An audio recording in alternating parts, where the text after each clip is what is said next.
qué tomás las decisiones? ¿Con el cerebro o con el corazón? Qué pregunta, ¿eh?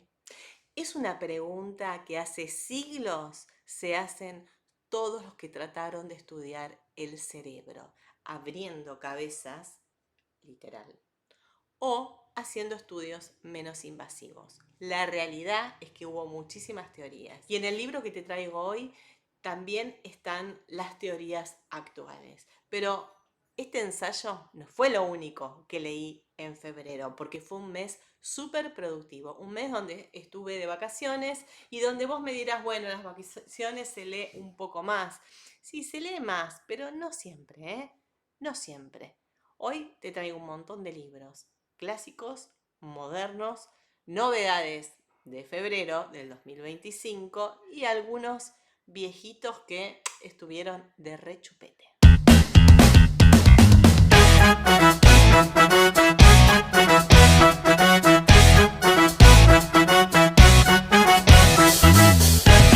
Hola descalzas y descalzos, ¿cómo están? Yo soy Sil y les traigo un montón de libros de distintos temas. Estos son algunos, acá me faltan los digitales.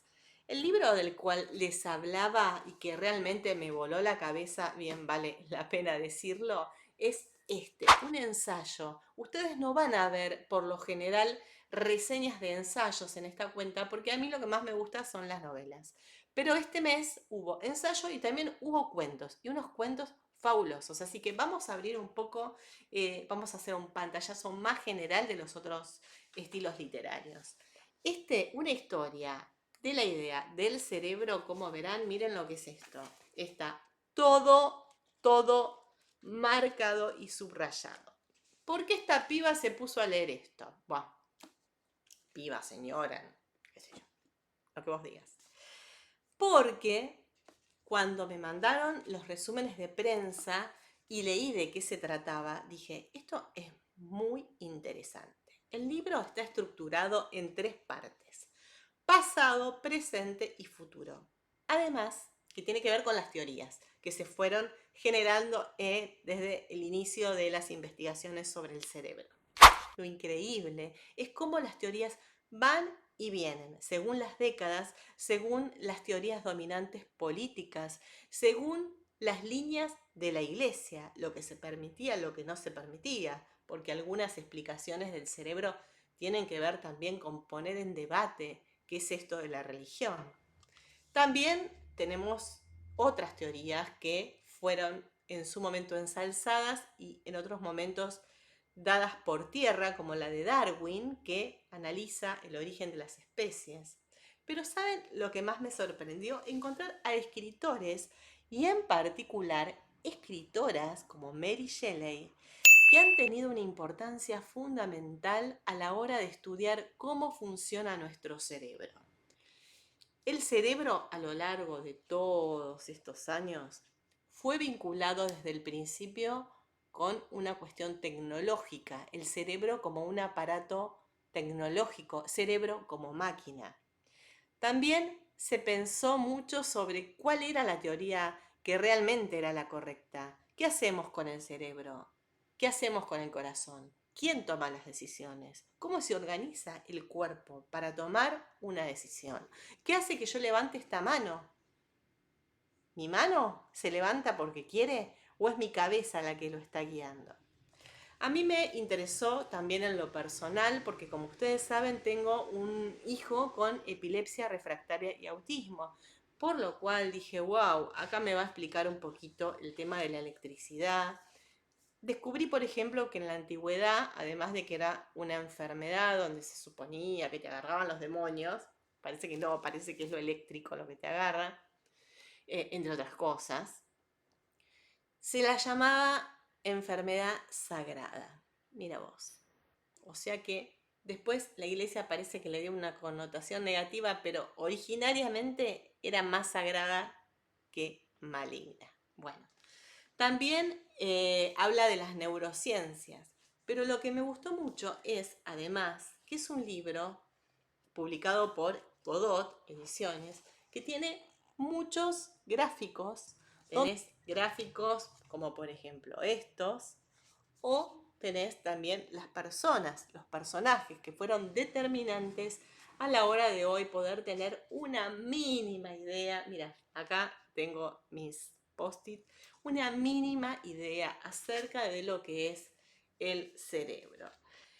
Una de las cosas que más me sorprendió fue encontrar en este libro de, ya te digo, 400 y pico de páginas que se lee así, porque en realidad lo que vos estás leyendo es quién tiene la verdad, cómo las teorías científicas se iban imponiendo. Y es muy, muy fácil de leer, muy ágil. Y además sigue un orden cronológico y tiene notas al pie que son muy interesantes. Mary Shelley, ¿por qué fue fundamental? Bueno, porque ella y su Frankenstein, que están acá presentes, tiene que ver también con esto, de qué hace que el cerebro le dé una orden al cuerpo. La electricidad, ¿cómo generó ella su Frankenstein? Bueno, es un libro súper interesante, se los recomiendo un montón. Y seguí en la línea clásica y me fui a leer a Herman Melville. Pero no elegí Moby Dick, que sí la leí y en otro momento si quieren vamos a hablar. Elegí a Benito Sereno, que es un relato, y también está el relato Billy Budd Marinero. Son dos relatos cortos y miren qué bonito el libro, qué viejo que está. No sé si ustedes pueden ver las cosas que yo escribí, temas. Los temas de Billy Budd son la injusticia, el deber versus la verdad, la culpa, el remordimiento, la disciplina, la sedición y la Revolución Francesa. Billy Budd es un marinero que le dicen el marinero bonito. Y va a tener un encontronazo, no porque él lo quiera, sino porque a alguien no le gusta que él sea bonito, con un señor que lo va a acusar de un motín, de estar generando un motín. La realidad es que Billy Budd está muy lejos de eso. Por eso el libro es muy interesante, el relato en particular, porque te demuestra cómo la maldad del ser humano y la idiosincrasia del ser humano pueden condenar a otro ser humano sin que tenga nada que ver. Ahí aparece la envidia muy fuertemente, aparece la culpa desde el lugar de aquel que tiene que hacer justicia, que sabe que Billy Budd es inocente, pero que por la situación, por los motines que se están generando, tiene que dar un mensaje y necesita culparlo. Es un libro que si ustedes no leyeron a Melville, no leyeron Moby Dick, empiecen por esto, empiecen por relatos cortos que los van a ir metiendo en este lenguaje marítimo que tiene, que es lo que se dificulta un poco más, porque hay que leer, hay que entender muchas palabras que tienen que ver con ese sector que si no está familiarizado y que no estamos hoy en la actualidad familiarizados, se complica. Sin embargo, te baja a tierra todo el tiempo las pasiones humanas y cómo una cosa siempre tiene que ver con la otra. Billy Budd y Benito Sereno también es el otro relato. Benito Sereno es un marinero que está en un barco y que se va a encontrar, que está pasando unas dificultades y se va a encontrar con otro capitán de barco, perdón, es capitán y el otro es capitán también, que va a empezar a juzgarlo en función de lo que va a ver en ese barco. También ahí juegan los prejuicios. Melville tiene un condimento racial muy fuerte. Algunos dicen que era una cuestión de denunciar la discriminación racial. Otros creen que era una persona que adhería a la discriminación. Yo les digo la verdad, lo leí con mucho interés desde ese punto de vista y no pude llegar a una definición específica de decirte no, está a favor o está en contra del racismo. Léelo vos, saca tus conclusiones y también hay un fuerte condimento, como estamos con las letras, con las palabras, un fuerte condimento religioso, porque él en sus últimos años de su vida adhirió muy fuertemente a la Biblia y a todo ese mensaje. De acá vamos a pasar a otro libro que fue maravilloso, que es Linden Haynes, de Gloria Naylor. Gloria nació en Nueva York, sus padres emigraron desde Mississippi natal a Harlem, huyendo de la segregación del sur de Estados Unidos. Imagínense que en función de esta historia principal que ella vivió, este libro, que ya con la portada nos damos cuenta de qué trata, trata sobre el racismo. Pero no es solamente sobre el racismo y sobre la situación de los negros, si querés, sino más bien sobre la discriminación que hay dentro de la misma comunidad negra, o que hubo sobre todo a principios de siglo en Estados Unidos. Porque Linden Hills es una zona que va a estar en una zona como, yo te podría decir, un country que organiza una persona de color que empieza a fijarse quiénes pueden ingresar y quiénes no. El tema es, como en todos esos lugares por ahí muy importantes donde uno cree que la felicidad está asegurada, lo que sucede dentro de cada una de esas casas. En particular, lo que sucede dentro de la casa del nieto del primero que creó a Linden Hills. El libro tiene alrededor de 400 páginas. Es una novela que me gustó mucho cómo está estructurada. Lo que va haciendo es metiéndonos de a poco en lo que ven dos personajes. La voz cantante la van a llevar dos amigos. Dos amigos, uno va a vivir en Linden Hills por una cuestión casi, si querés, de casualidad, porque quedó ahí esa casa que se la quisieron sacar a su abuela y la abuela fue la única que se puso dura y no pudieron hacerlo, y el otro que vive cruzando la avenida. Entre los dos van a interpelar permanentemente al lector sobre todo lo que van a ir viendo y tratando de entender con una mentalidad muy alejada a los habitantes de Linden Hills. Es un libro para pensar, para reflexionar y para pasar un muy buen momento, porque además hasta el final estás pendiente de qué va a pasar, sobre todo con la historia de este protagonista que inventa este lugar, lo genera de la nada y tiene unos secretos que mamita. Por supuesto, los que lo van a descubrir son aquellos que pueden pensar diferente. Te hablaba de cuentos y Dios mío, qué suerte haber vuelto a leer cuentos de la mano de Diego Angelino, porque estos cuentos completos que tienen un prólogo de Martín Coan, o sea, así empezamos, imagínate, son maravillosos. Son poéticos, campestres, te hablan de lo que va a suceder, de lo inevitable. Todavía no te lo cuenta, pero te cuenta sobre esa sensación, sobre esa espera, sobre ese sentir que va a venir. Y lo hace con una magia, con unas metáforas sumamente acertadas que el lector agradece. Todo se desarrolla en la provincia de Corrientes, también lindera un poco con Entre Ríos, con los campos de Entre Ríos y sobre el final con la Patagonia. Es un cuento que si podés leerlo en el campo, que es lo que yo pude hacer porque justo estaba de vacaciones, terminás de ponerle la frutilla al postre y que son muy cortos, pero ojo, son cortos e intensísimos porque están muy bien escritos, no sobra una palabra, no falta una palabra.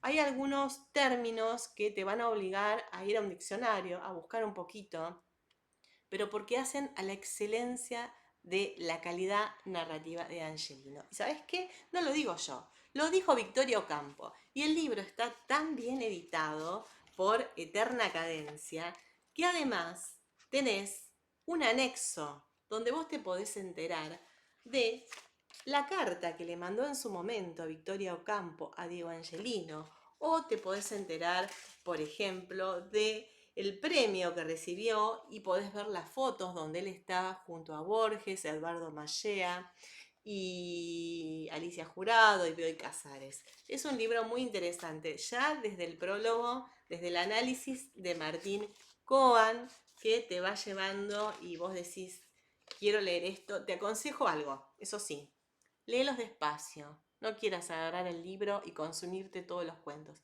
Disfrútalo, despacio. Un fin de un cuento, otro fin de otro cuento. Es un libro para degustar. Bueno, pero también me tenía que entretener más livianamente, ¿no? Y ahí apareció este libro que lo conseguí a 15.000 pesos en un kiosco de revistas. Es de Penguin y tiene, ustedes habrán conocido la saga La Villa de las Telas y si no la conocen se las cuento. Es una saga que tuvo muchísimo éxito, está ambientado en 1918 en un pueblo de Alemania y está ahí desarrollándose todo el conflicto bélico, Primera Guerra Mundial, y hay una fábrica donde se desarrollan todas estas cuestiones, están desde los dueños de la fábrica, el padre, la madre y sus hijas, hasta los sirvientes que también hacen parte de la historia. Sobre el final de Las hijas, que es el segundo libro de la saga, sobre el final se habla, por ejemplo, también de todo lo que fue el comunismo, el marxismo, y se ve la visión sesgada de, por supuesto, los industriales de la fábrica respecto al movimiento obrero. Hay muchísimas cuestiones entrañables, hay personajes muy, muy lindos. Uno realmente lo lee como si estuviera viendo una serie, ¿no? Me hizo acordar mucho a esas series de mayordomos. Bueno, es ese estilo, pero escrito. Hay personajes fuertes y hay personajes olvidables. Lo interesante es que a pesar de que son 620 páginas, choclazo, te lo lees rápidamente, primero porque la letra está buena, no es chiquita, y segundo porque, como te decía antes, te pone en escena. Vos estás ahí en esa casa y estás con mujeres fuertes que sacan adelante todo, estás con hombres que van y vienen de la guerra, estás con un tema de permanentemente el amor, si uno está enamorado, si no están enamorados. O sea, estás también tratando temas como por ejemplo el aborto. Imagínate en 1918, qué pasaba con esas mujeres, cómo se arreglaban. Bueno, es un lindo pantallazo para entretenerse y pasar un buen momento. Otro de los libros que leí fue El verano peligroso. No es de los más conocidos de Hemingway, porque de hecho este libro fue uno de los que se recuperó sobre el final de la vida de este escritor norteamericano. Yo no sabía que él se había suicidado, o al menos no lo recordaba. El libro tiene un prólogo también interesante, es cortito, tiene 200 páginas y tiene un prólogo interesante de Rodrigo Fresán. O sea, imagínense, esta es una edición viejita, yo la conseguí viejita, debe tener, ponele, 20 años. ¿Y de qué trata? Bueno, acá vamos a asistir a un Hemingway sobre el final de su vida. Este libro, El verano peligroso, nos va a contar sobre corridas de toros. Vos me dirás, a mí el tema no me interesa. Bueno, a mí tampoco me interesa.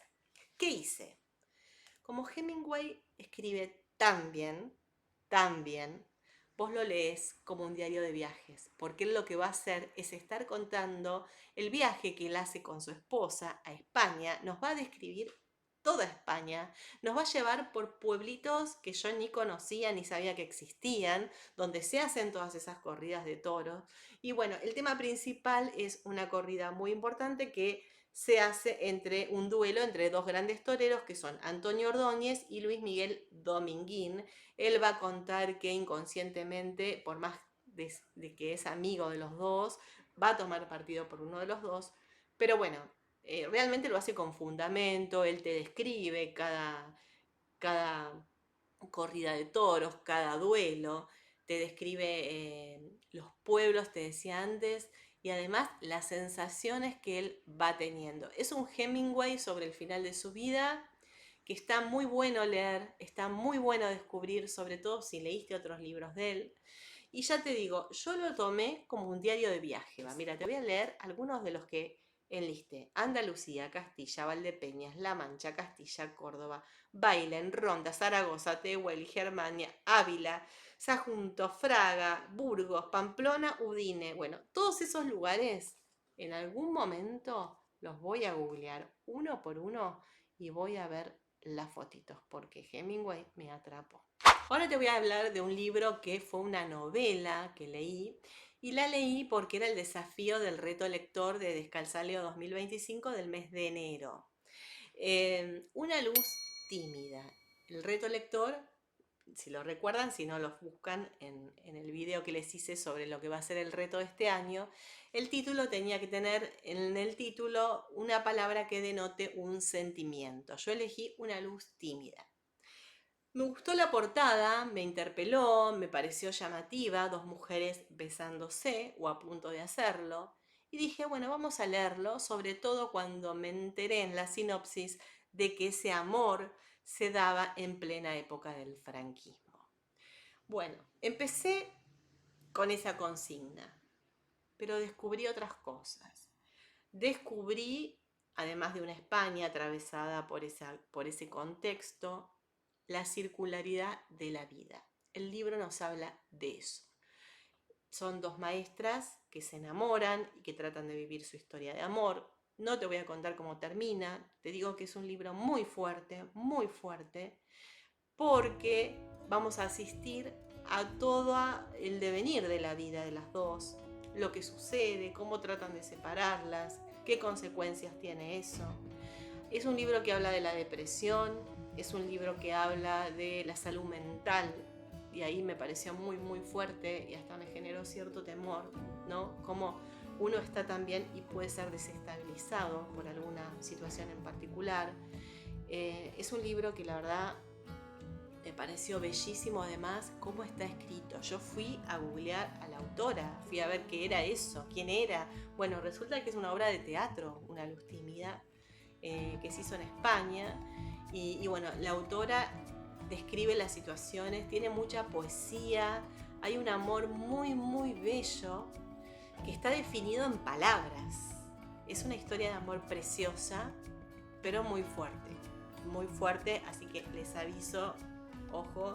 Y bueno, si tengo que poner estrellas, 5 de una. Bueno, después leí uno que ahora me van a matar un montón, me van a decir que estoy loca, pero a mí mucho no me gustó y es uno de los que encabeza como las listas de recomendaciones, que es Mandíbula de Ojeda. Bueno, no me gustó. ¿Por qué? Primero me pareció muy extenso.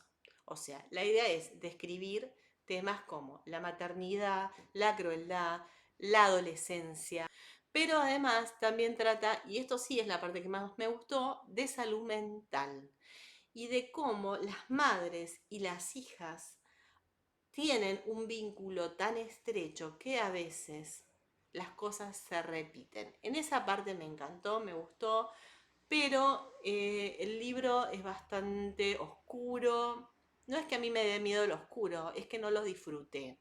Del principio al final yo ya sabía más o menos qué iba a pasar, no me sorprendió. Eh,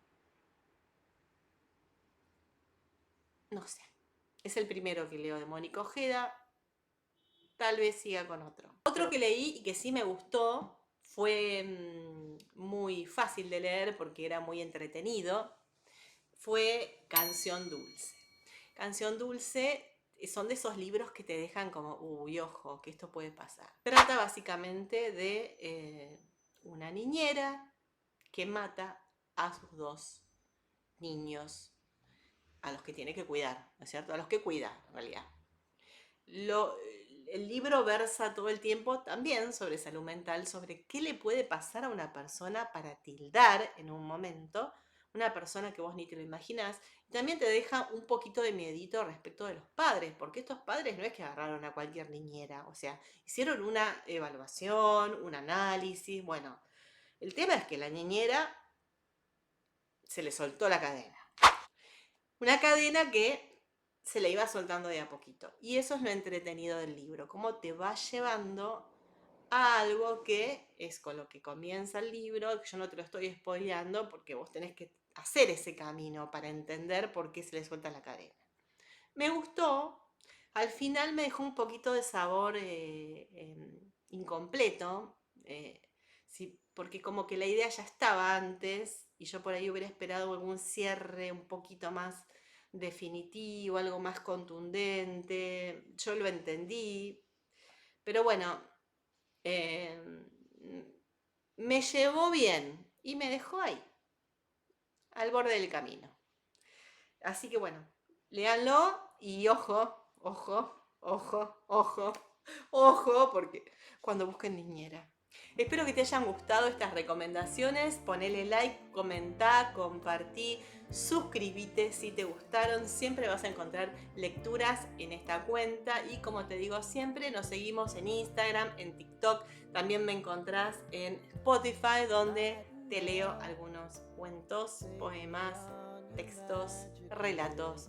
Todo eso que a vos y a mí nos convoca. Gracias por escuchar y por estar. Chau, chau.